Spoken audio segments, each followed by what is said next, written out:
bila isu apa peruntukan ini tak sampai, duit tu masih tak dikeluarkan. Bagi saya ini adalah kegagalan semua MP kaum India yang berada dalam kerajaan pada hari ini. Kamu sebagai ahli parlimen daripada kaum India, kenapa kamu tak bawa bising? Kenapa kamu tak bertanya? Kenapa kamu tak bangkitkan hal ini dalam parlimen? Dan bertanya kepada Yang Berhormat Tambun, kenapa dana yang patut diberikan kepada kaum India masih tak keluar-keluar lagi? Mereka sibuk bang, kutip salary, fulfill event, posing, itu je mereka pandai.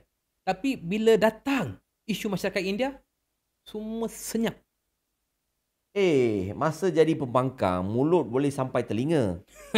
Tapi sekarang, mulut tu entah ada lagi ke tak ada. Betul. Semua dah jadi bisu.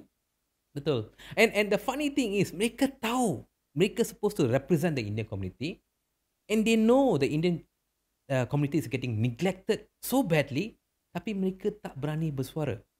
Adakah ini kualiti mereka? Brother, this is their failure.